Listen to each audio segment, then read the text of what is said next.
So I guess this is episode 15 of JP's Fantastic Grinds. I had to throw this one in there. It's another autographed record. Hellhammer's Apocalyptic Raids, which the original came out in 1984. This is a repress from 2008, and I bought it on eBay.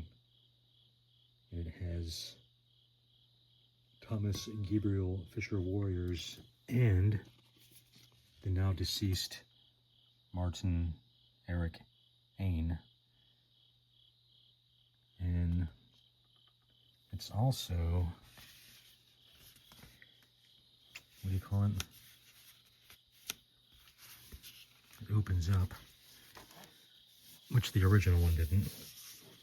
And it's got lyrics.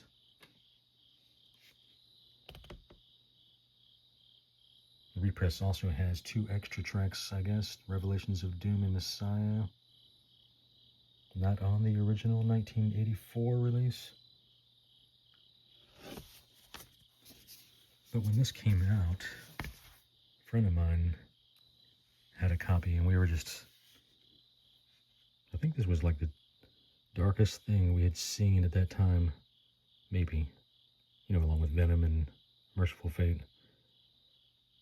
But just the darkness of this.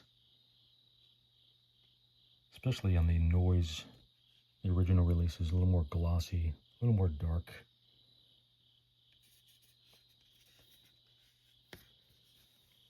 But just that cover is just amazing.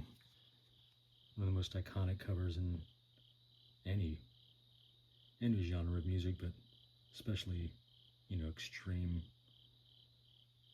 death, thrash, whatever you call this, black metal. And the version I got is on the white vinyl. You can see the back on black logo there. And it sounds pretty good. But I mainly got it for the autographs, which were done in Switzerland from what I understand. Martin Ain passed away some years ago.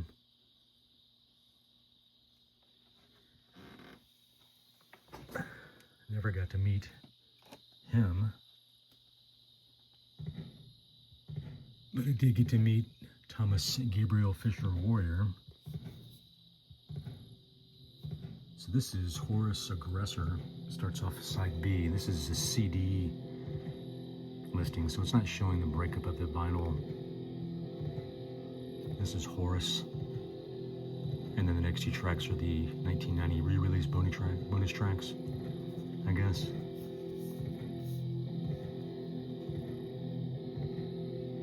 So besides Thomas Warrior and Martin Ain, they had Bruce Day, aka Denial Fiend, on Hellish Crossfire on Wooden Coffins. And of course Martin Ain was the deadly bass dose in the backing howling. Thomas Warrior, VX Holocaust, Dan Buster vocals.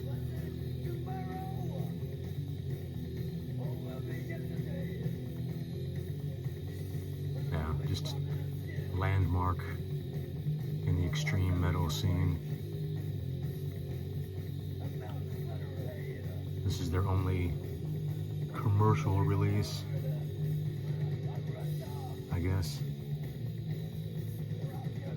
Thomas Gabriel Fisher Warrior went on to resurrect the music with Triumph of Death, which actually played some concerts.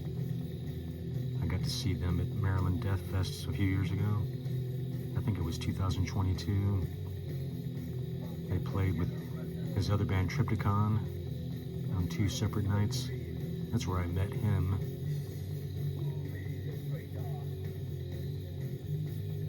It's just, yeah, one of many just classic, legendary, landmark metal albums. I remember listening to this back in the mid to late 80s when it came out, and I didn't get it.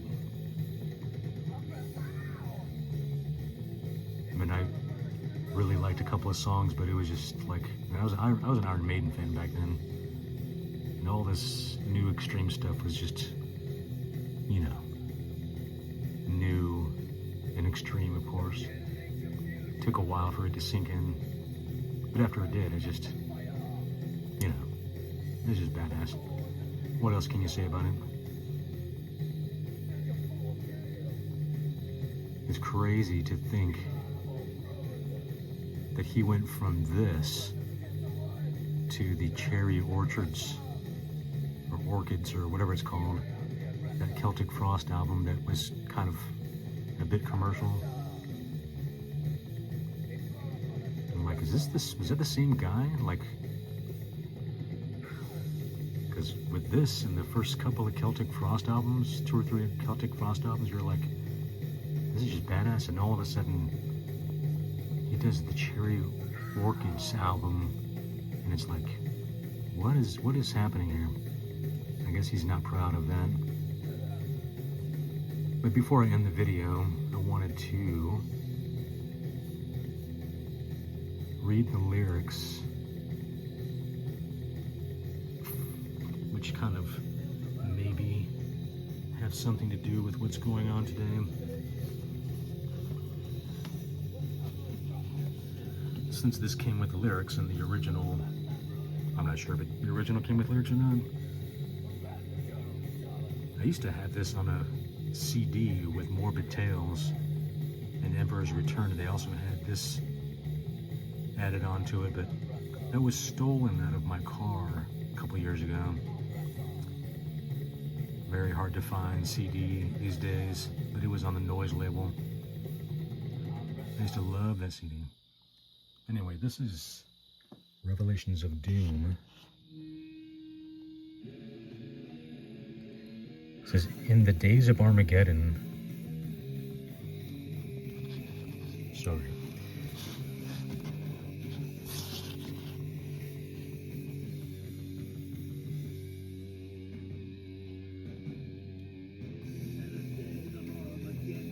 Starved souls, greedy bodies, ready to punish, ready to kill, sword by sword they stand. Strike and strike, faith is dead, Gog and Magog on Nurgle's left hand. Nurgle, the behemoth guy. Then it says, see the rust gnaws on Michael's mystic sword, frozen the lightning in Jehovah's hand. Angels it rains from the sky, extinct planets, pale meteors, captive of sins, slayed by the word,